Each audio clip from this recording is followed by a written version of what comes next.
Hello, everybody. Sorry, I was having some technical difficulties with the internet. I had to go on Google Chrome, who would have known? So I had to re-log into everything. I will give everybody a few seconds to get on. I'll watch the comments here to see when everybody pops on, and then we can get started. Sorry, I was a little bit late. Let's see. Oh, it says that I have some viewers. Hi, Kelsey. Hi, Kelly. All right. Well, I'll go ahead and get started. My name is Jessica Keenan. I am a speech language pathologist at BDI Playhouse. This is one of my absolute favorite classes to teach. Every week when it is my turn to see all the babies, I love it. It is the absolute best. For so many years, every Wednesday, my husband would get a text at like 12:15 when the class was over, and I would say, I have baby fever, because I just love seeing the babies all the time. So now I get to just talk to myself and see myself, but I will pretend that I am seeing all the gorgeous little babes that I know belong to some of my friends that are joining in live right now. Okay, so I said my name is Jessica Keenan, and I apologize to all of my families that I work with that are over 5, but the birth through 5 population is one of my absolute favorites. I love watching the development of my little ones as they learn their new skills and as I can help them along. So I started off in early intervention, and I just truly love watching this population as they gain all of their skills. And I love working with my mom and dads who are part of the therapy sessions. So I feel very honored to be able to do this class with all of the moms and dads that bring their babies. When Sherry, Maggie, and I do this class, Sherry normally always starts her class with, tell me one thing you love about your baby. And the room will go around, and each mom will list one thing that they really love about their baby, because the whole purpose of infant massage is that bond with your baby. And I love listening to what the moms have to say, but I also think that it is so important that we as parents are taking care of ourselves. So when it comes to my class is class 4. I always sit down, and the first thing I do is ask my moms, what do you do for yourself? And these are crazy times right now. I'm teaching from my bedroom, but we really still need to think about this, whether we have infants or we have toddlers or we have middle schoolers. How are you taking care of yourself? So the whole, you have to put your own oxygen mask on first before you put that on your child when you're on the airplane. That still applies, and that applies from the moment you have a baby until forever, I guess, from what I've heard from Miss Sherry, that as she thought when her kids turned 18, things would be a little bit less worrisome, but I hear you just never stop worrying about your baby. So in the comments right here, this is where I'm going to have you guys get a little bit of some participation in. Just list one thing that you do for yourself. So when my little one was a baby, the only thing I could do for myself was shower. Like that 5 minutes or 10 minutes in the shower was what filled my cup and helped me put my oxygen mask on. I would still hear the phantom cries, even though I knew he was okay with his dad. But I think it's really important that you take a little bit of time every day to take care of yourself. So go ahead and comment. As you're commenting, I will go ahead and tell you one of my favorite moms and one of my first classes that I did this exercise in. She is a mama of twins, and I still talk to her to this day. In fact, she just sent me a picture of herself.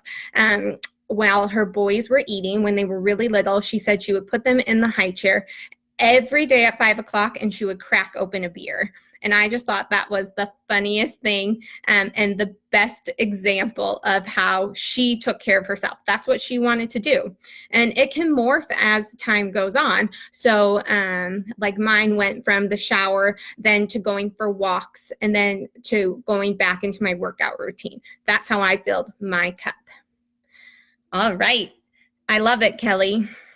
So when her little one goes to bed at night, she likes to take a bath. That's perfect. I've had moms tell me they like to read, they like to bake, they like to cook, they like to drink a glass of wine, they like to go get their nails done. Anything counts, whatever fills your cup. As you ponder that, I think it's really good for you, whether you have kids or not, to do it. Okay, so now we can get into some of the exercises. So the first thing I like to do is the massage of the face. And so you can do this on your own face to practice. You don't have to do it on your baby, but this is a great way to help stimulate your baby's face. It's a great way to help relieve sinus pressure when a baby is sick. You can even do some of these massages when on your partner or on a sibling or on a parent. Whenever they have congestion, it is magical. So what I always start with is just right here in the middle of your forehead, and you can pull down, and don't be afraid to give some good pressure. And then I go right in the middle and I pull down. And then this is where it really, really helps that sinus drainage. So if your partner or if your baby or whoever, make sure that they're lying down so that when you pull like this, you can get a nice even pressure, and it'll just drain their sinuses. So what I do is I go as close to the nose bridge as I can, and then I pull and slowly, slowly, slowly pull and push. And you can do this one many times. Ooh, how attractive. I'm really making myself turn red. When I do this and I'm wearing foundation, I always pull my makeup off of my face. So nice and slow. You can even do it to yourself. It feels so good. And then you can go right to the bridge of your nose, and then it's kind of like a cat whisker. And I find the occipital bone right there and pull. I'm draining my nose right now. I didn't even know I had drainage there. Okay, and then you can continue around your face. Go down. And then get your chin. And then, as Sherry and Maggie like to say, the integration is key. So then just doing a full face integration. It feels so good. Just like if you imagine when you're putting on like a face mask or you're washing your face. It feels really nice. All right. And then the next thing you can do, and this is really, really, really good for babies, for toddlers, this is to get the lips and the cheeks nice and ready for eating. So a lot of times when I have babies who come in to see me at the clinic, their lip is really tight. Like it's really pulled down. And what do we have to do to be able to nurse or to drink from a bottle? We have to be able to pucker our lips. So if you have these tight muscles right here, it's really hard for them to get their lips out to get a good latch. So what I like to do, I learned these in a course. I like to take my finger on the baby's mouth, and you don't do this more than 3 times, and you go 1, 2, 3, and then you can do it the other way. 1, 2, 3. Do you see how much of my muscle is moving here? When you're doing these exercises, it's really important to move the muscle. We really want to activate that muscle, not just move the skin. So when you're doing the massage, it's okay to just to move that skin around a little bit. But when we're trying to activate muscles, you really need to move the muscle. Okay, so we did the top. Now we can do the bottom. And then you can do where you go down and pull. So do you see how much I'm able to pull my lip out, and I'm barely putting any pressure, and I'm able to move those muscles. If we have a tight baby, that's hard. It's hard to get that lip out. So the more we can play with their muscles and move them around, the more we can activate them, and the more we can make them a better feeder. Another thing, and this is my favorite thing to do with babies, because who doesn't love to squish a baby's cheeks, is to do like the cheek circles and get their lips going, really activate those cheeks. I mean, I'm not one for pinching, but moving those nice muscles around. And just be silly and have fun with it. I mean, you can just make them make all the silliest faces and just laugh and engage with them, and they'll love it, you'll love it. And then you're really, really, really activating all those muscles, and it'll be good for their nursing, it'll be good for their bottle drinking, it'll be good for when you're introducing solid foods, it'll be really great for when you're it'll be really great for when you are introducing open cup drinking, straw drinking, anything. And then the next thing I like to do, and Maggie, our occupational therapist, will really talk a lot about different sensory integration for kids, like introducing them to different textures. But what I think is really important is putting different textures on their face. So if you think about what's in your drawer of washcloths, bibs, how many different textures are in there? So we really want to make sure that we're desensitizing our baby's faces to wiping before it's time for us to introduce solids. So I just take scarves that I have for the class, but you're certainly welcome to use whatever you have. And I practice being silly and touching the baby's faces with different textures, because we see a lot of kids, like the toddlers, elementary school age kids, who become super picky eaters because they don't like things touching their face. So the more we can desensitize our babies to different tastes or different textures on their face, the less likely that will attribute to some of that picky eating if a kiddo has some picky eating issues. So playing peekaboo with the baby, rubbing it across their face, playing with their lips. Just pick up whatever fabrics you have, the swaddle blankets, your bibs, your any fabrics, and just play with your baby on their face. This will be really, really good for pre-feeding skills. Another thing that I like to teach my parents is that it is also really good to work on oral motor skills with your baby before you're even ready to feed your baby solids. So different examples of how to help them do some oral motor exercises are through probably things you have around your house. So this is a favorite toy that our PTs use, because babies can really grab it and hold on to it and get some of that midline work. And when we see babies achieve midline, then we see them start to put things to their mouth. So sometimes when babies are stuck in an ATNR, they'll only have one hand that they bring to their mouth. We want both hands to come to the mouth. So that's why having toys like this or rings that you can link together to have the baby hold on to both hands and to get them into midline is so important. And then they can start gnawing on this. And moms, it is okay for your babies to have their hands in their mouth. It is good for them to have their hands in their mouth. It is good for them to have your hands in their mouth. Obviously washed, especially with what's going on right now in this world. But it is good for them to expose themselves to germs.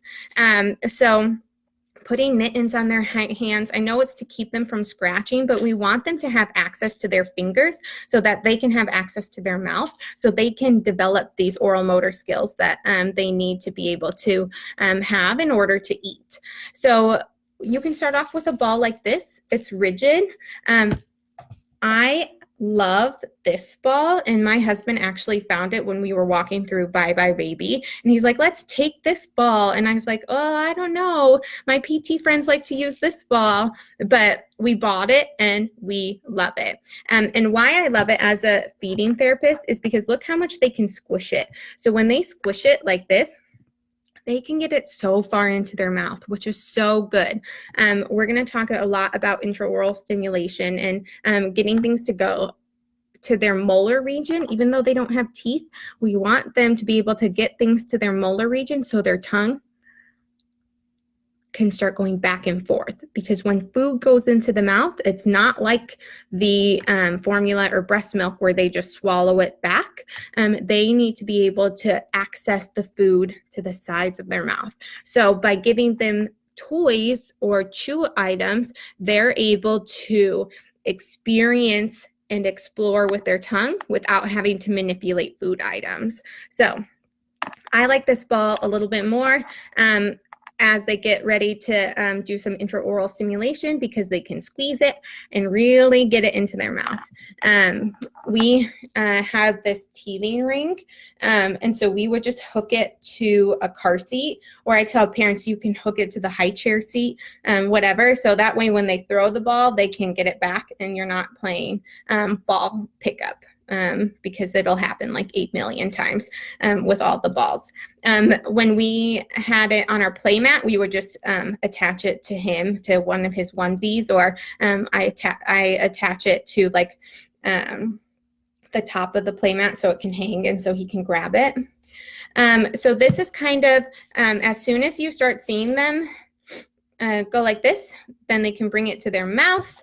And then once they're bringing it to their mouth and getting things in there, and you start to see them putting their fingers in their mouth, then it's a great time to introduce some rod-shaped items. And all of my parents hear me say rod-shaped, rod-shaped, rod-shaped items all the time, because those are the things that they can get to their molar regions.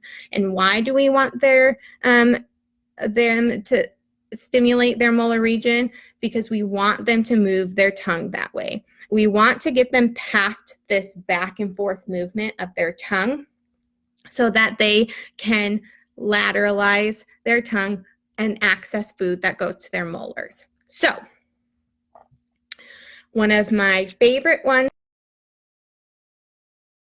I actually learned about this from a mom in my class. She was like, oh, so like a banana brush. And I was like, yep. And then I had to go and Google it and find out what a banana brush was. And I said, exactly, that's perfect. And it's so great because it's silicone, so it gives like a little bit of that squeeze, so that when they bite into it, it's a little bit more reinforcing to them. And they also still have these loops that they can hold on to with both hands. But honestly, my parents really like it because they get nervous about them putting the toy in too far and gagging themselves. I always like to educate my families and say that it is okay for them to gag themselves, because then they're going to learn, oh, I can't put it that far back. I need to be a little bit more careful next time I put it in my mouth. And so although these are great, I don't like my parents to stay on the protective sense for too long, because I want them to start learning how far they can put things back. So this is a great tool to have. Another great one, and I got one at Whole Foods. I got this one at Whole Foods, but I think you can get them pretty much anywhere now. These are all silicone as well, and they have the stopper on it. So again, my families love them because they feel like it's safer for them to put it into their mouth and put it to their molar region. So we want to go back and forth to that molar region so that they can stimulate and move that tongue around. Another option that's on the market are these Nook brushes, which are also great. These are a little bit harder though, so these might be more preferred for teething for some of those babies. But what's great about these, this set, it comes with this little thing that you can attach onto it, and then you can remove it later. I have a lot of families that also like to use these then when they start purees, and they just dip it into their puree and eat it, and have the babies feed themselves, because this is a preferred toy that they're using.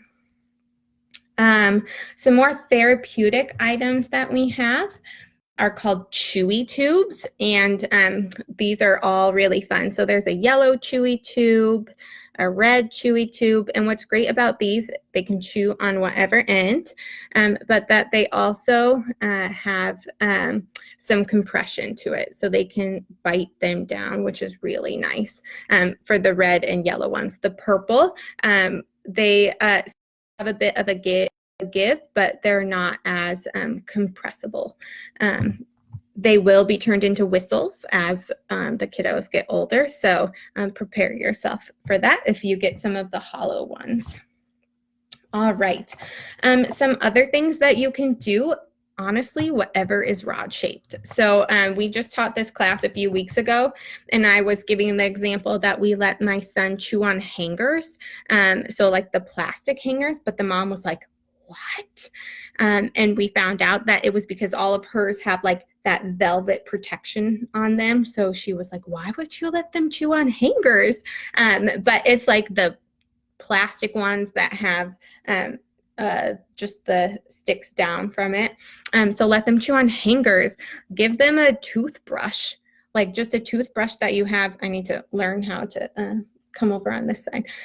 Give them a toothbrush that you have laying around your house.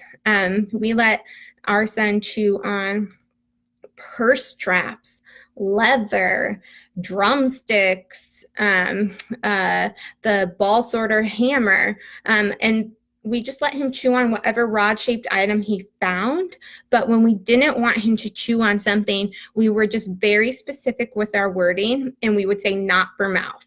So he would pick up something super young, like I would say maybe 5 or 6 months. And if I said not for mouth, he would put it back down.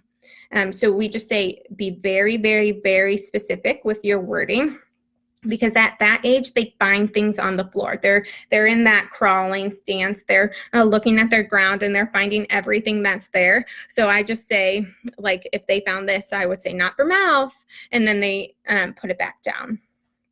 But really, you can let them have whatever rod-shaped item you feel comfortable with them chewing on. One time I came downstairs, and I was telling this to my husband last night. I was like, do you remember this happening? And he was like, nope. And I said, oh, well, I use it every time in my class. But I came downstairs, and I saw that he had let our son chew on a can opener. And I was like, that's where I'm going to draw the line. We don't need him cutting himself on that can opener and then needing a tetanus shot. So we just drew the line where we felt comfortable, but you can do whatever. I just saw a lot of emojis come up. We just let him chew on, and I have my parents let them chew on whatever rod-shaped items you feel comfortable with, and they really getting into that molar region is so beneficial for them. Before we go into the feeding information that I want to give to you, I just want to put out there that the American Dental Association is now recommending that we bring our babies in when they get their first tooth. So when I started teaching this class, it was at their first birthday, but now they're recommending at their first tooth. And it's really important because when you go in, it's a lot more parent education than it is seeing what's in their mouth, because they teach you how to brush the teeth appropriately. And I was shocked because I had been doing it all wrong. So it was really informative when you go in and you visit your dentist, and then the more they're at the dentist, the less fear they'll have going to the dentist as they get older. So it's just really, really great for them to have that exposure and to be followed by a professional. Okay, so now we'll talk about introducing food. You have to follow the recommendation of your pediatrician, but generally it is 4 to 6 months that you start introducing solids to your baby. And there are 3 ways that you can introduce solids, and I really encourage you to explore the options yourself. But there is the two polar ends are baby-led weaning and then puree feeding. So baby-led weaning is when you safely give them all the foods you're eating with the exception of honey, because a baby cannot have honey until they're 12 months old. But you basically present the food that you're eating to your baby. So you're not doing puree spoon. You're giving them the food and they're feeding themselves. There's a whole protocol on how you introduce your baby to that, and it's fabulous. It's great, but you just need to follow the recommendations of that. And then there is the puree route, which you are presenting the food to the babies. So the pediatricians are now saying that there is no protocol to presenting food unless you have food allergies in your family. So you can introduce a fruit one day and you can introduce a vegetable the next day, and you can introduce cereal. You can introduce it however you want. You can introduce all the allergens early unless you have food allergies in your family, and then you have to be monitored and you have to kind of go by what your pediatrician says. So when you are introducing your foods to your baby, just make sure you're really talking to your pediatrician about what their recommendations are on what foods to present, and if you have something that you need to be cognizant of. So going through the baby-led weaning route, that's a whole protocol. So I'm really going to leave that for you guys to research on your own. But I'm going to talk about tools that I like to use for babies, whether you're feeding them or they're feeding themselves with utensils.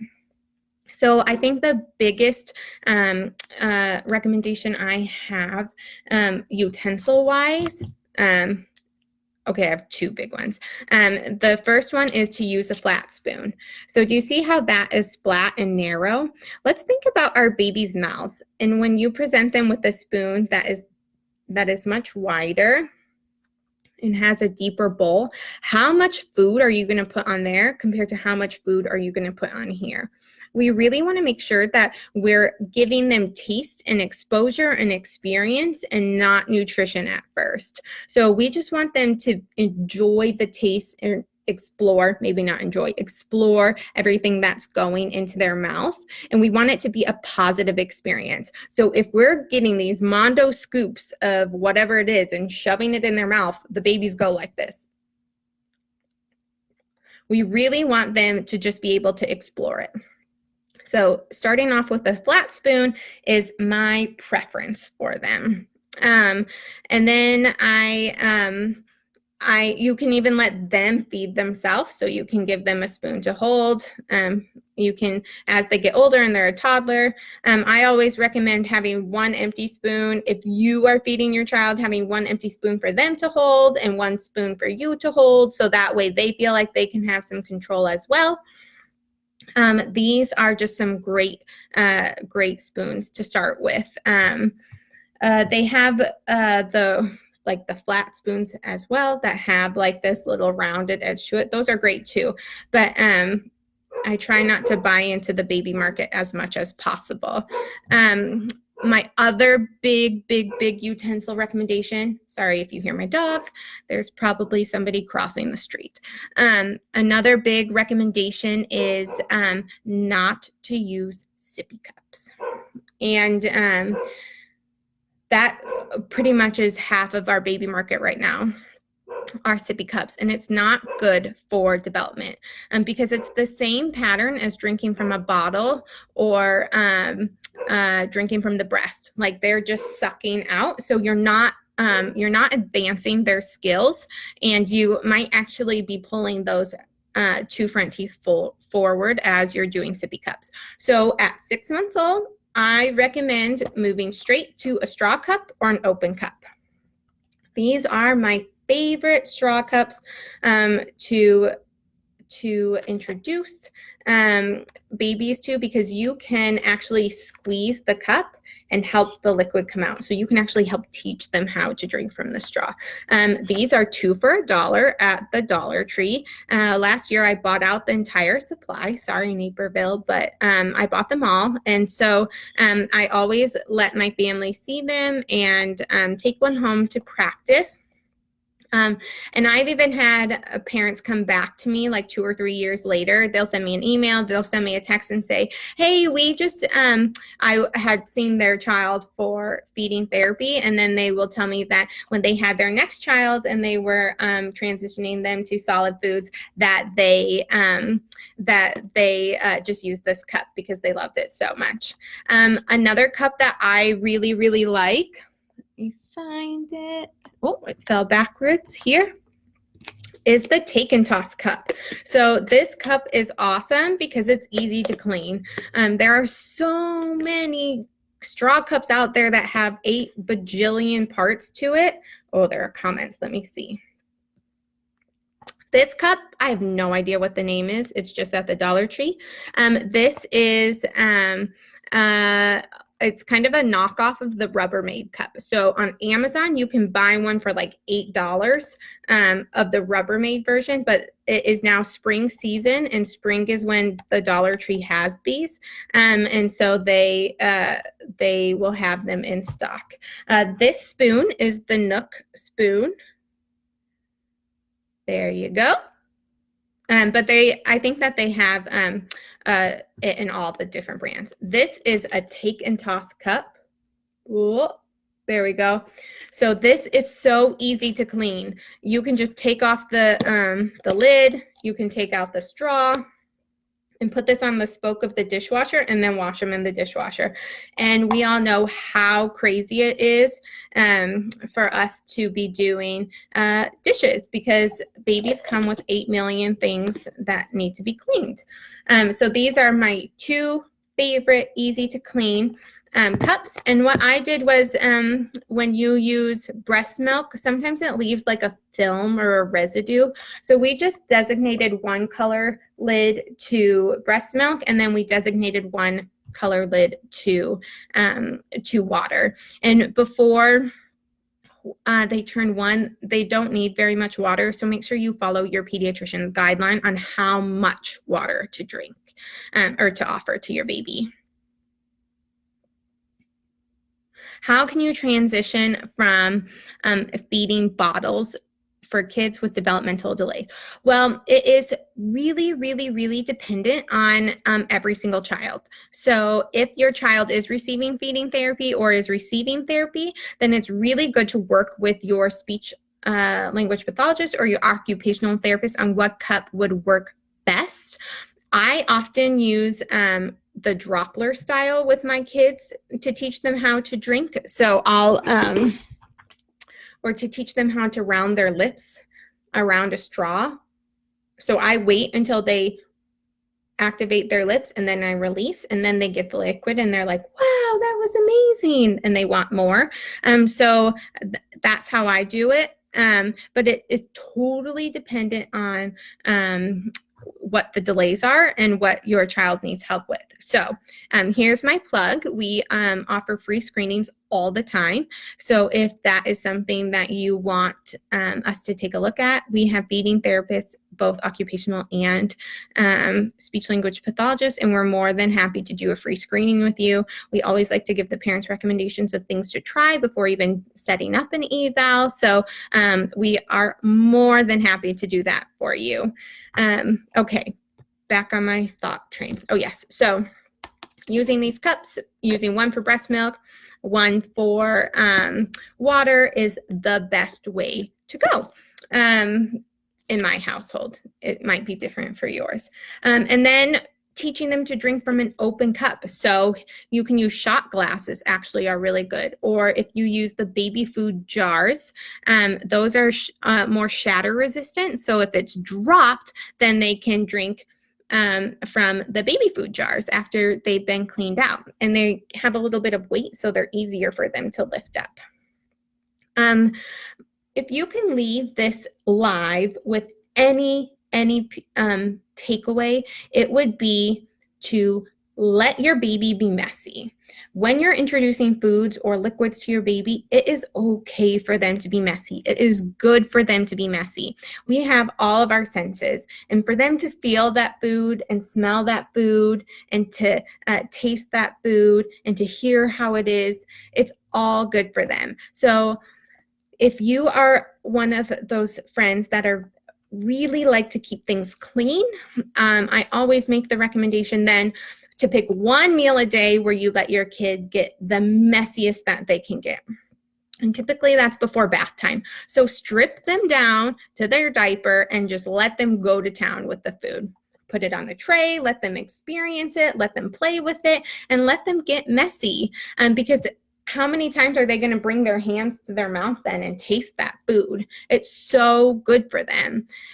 Also, when you're introducing your food to your baby, it is so important to watch your reaction, because the babies will like what you like. So when you're introducing your foods to your baby, make sure that you keep the same energy and the same facial expressions that you would with a food you like versus a food you don't like. My friend has a little girl, and we went out to eat with her. And she was very like routine with how she was presenting this burger to her daughter. And then when it came time for her to introduce ice cream, she's like, oh my goodness, let's go have some ice cream. I love ice cream. Yummy ice cream, yummy, yummy. And so this little girl is now a little bit of a picky eater because she tended to get excited about the foods that mom got excited about, and was a little bit more resistant to having foods that were just foods that she needed for nutrition. So the more excited you get about a food, you need to get excited about all of those foods.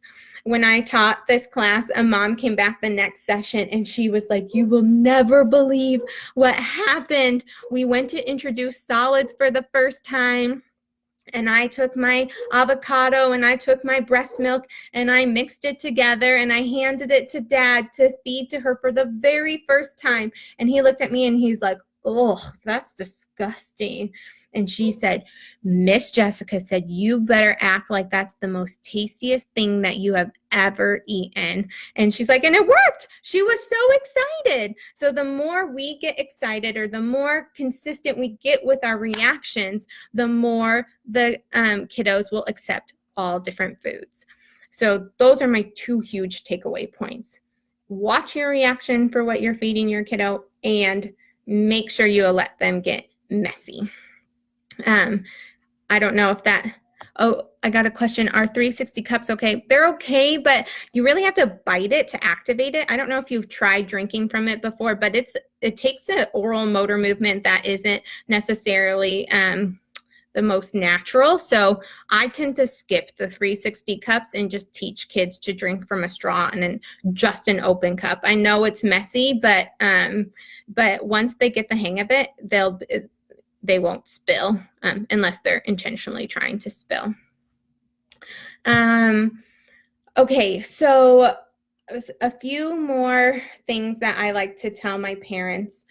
When you are having these feeding experiences with your child, whether you're nursing your child, you're feeding your child a baby, you're at the table, it is so important to put our phones down. Eating is the biggest social experience that we have. And even from infancy, if we're sitting here, if you're nursing here, and you're looking this way to your phone, you're missing out on so much social interaction with your baby. When you're nursing and giving them eye contact and watching them, that's really great, and that's social for your baby. If you're sitting at the table and you're playing with games and you're not paying attention to what your child's eating, or not engaging with your child, then you're really missing out on a great social opportunity for your baby or your child. So that is my biggest rule. Put the technology away and engage during meals. I know that those 2 a.m. nursing sessions, or 3, 4, 5 a.m. We're not supposed to be engaging with our babies at that time because they should be sleeping. But when you're nursing or feeding throughout the day, take that opportunity to tickle their feet, to engage, to have fun, to get that eye contact, which is so important for your little one. And then my last part about, oh wait, can you talk a little bit about newborn babies that are having challenges nursing or taking a bottle? Yes. If your baby is having trouble nursing, or they're having trouble taking a bottle, or if you're having babies who have really gassy bellies or really bad diapers or are up constantly in the middle of the night because they're uncomfortable, chances are they're having issues with their latch, or they're having issues with um, maybe milk protein, or there's something that needs to be addressed. And so that's when you need to seek out help from a feeding therapist or a lactation counselor, and really try to get to the bottom of what's going on. So when your baby is eating, you shouldn't be hearing ooh, ooh, ooh, and you shouldn't be hearing. You should really only be hearing some nice silent or close to silent swallows. So if your baby is struggling with their eating, set up a free screening, reach out to your lactation counselors, and really have somebody assess their feeding. Going to the pediatrician's main concern is weight gain. They really want to make sure that they're gaining weight. And sometimes if you report lots of vomiting or spit up, they'll prescribe maybe some reflux medications. But really, reflux is a lot of the time a symptom of something else going on. So really seek out some help from somebody who is specialized and who can assess the oral motor skills and the feeding skills associated with a good latch or good milk transfer, as we call it. So that is something that we specialize in at BDI Playhouse. We have our PT to take a look at the babies to make sure that torticollis isn't in play.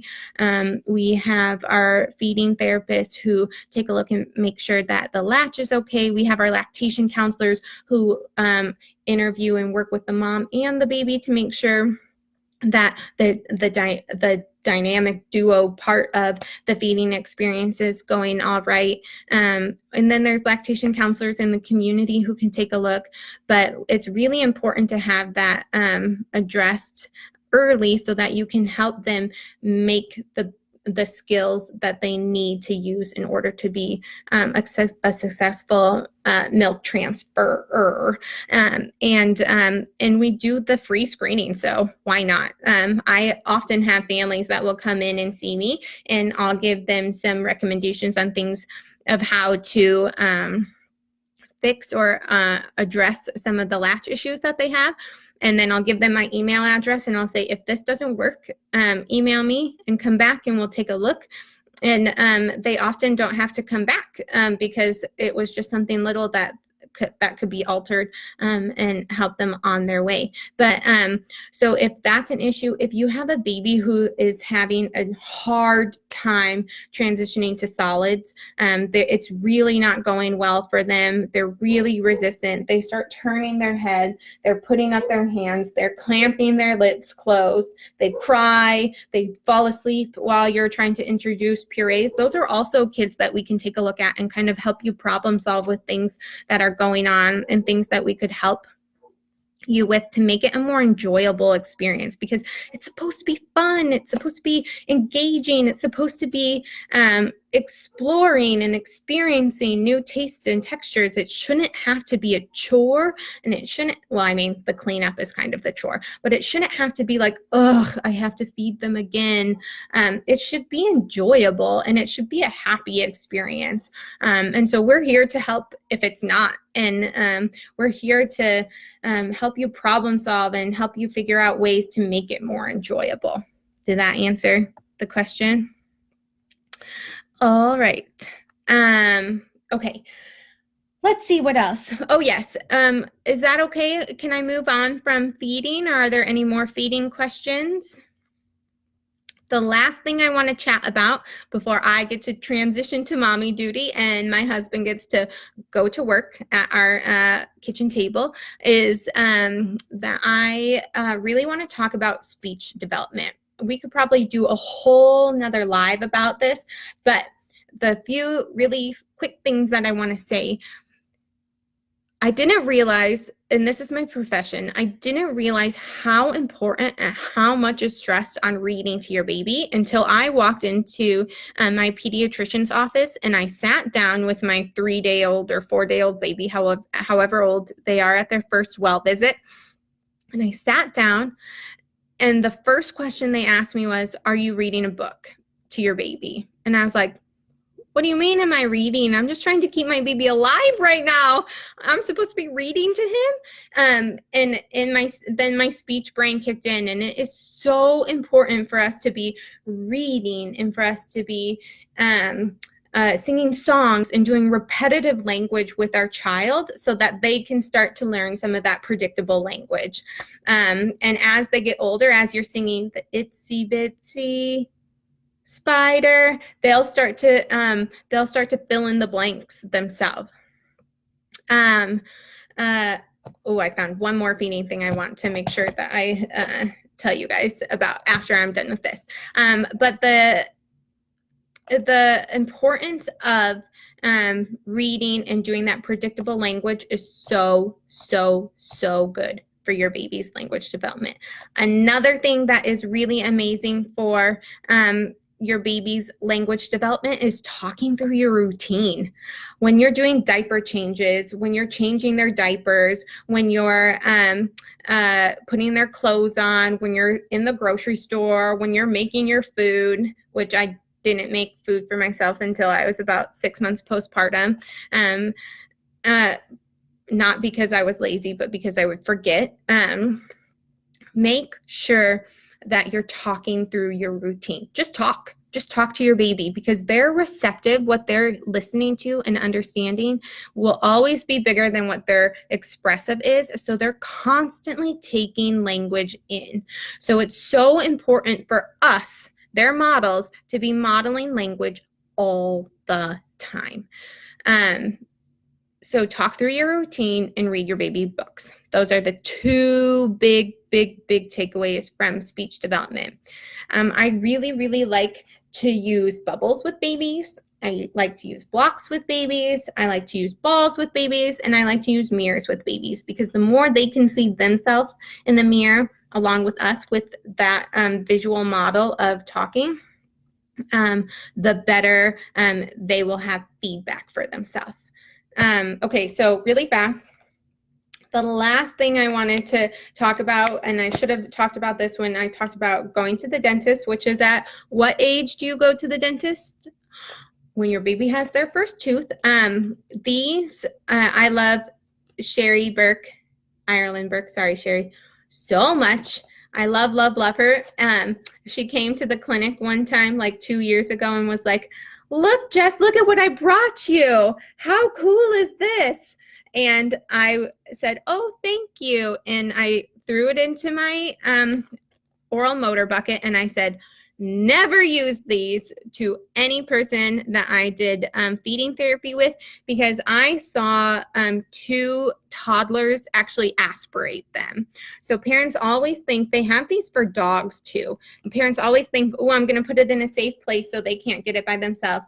But somehow those tricky little toddlers can always get their hands on them, and then they suck it right in, and it goes right to their throat. So 2 separate EI visits, I've seen parents have to like take it out of their throat. So I leave it in the package because I don't ever want anybody to have access to it. But these are really scary choking hazards if you have them laying around your house. So this is a big no-no in my toolbox. I never promote these. And it's not just the brand. Every other brand has them. It's just this this finger thing right here because it's so short.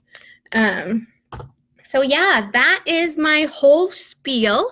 I normally talk a little bit more about language development, but I think that this was really great to talk about all of the feeding development and ways to make your child a successful eater, and resources for you if you're struggling.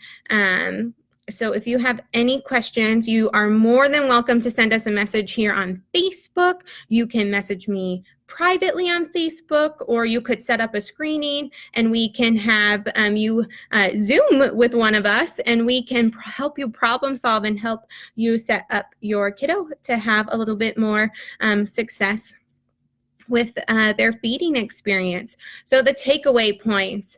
Oh, I keep seeing angry faces. What am I doing that's making people angry? The things I can do to set you up for success are: stay messy. Let your kiddo get messy. Watch your facial expressions. Make it a social experience for you and your child, or whoever is feeding your baby and the child. And never have these laying around your house. Say no to sippy cups. And let's see, put on your own oxygen mask first. Thanks for joining me, everybody.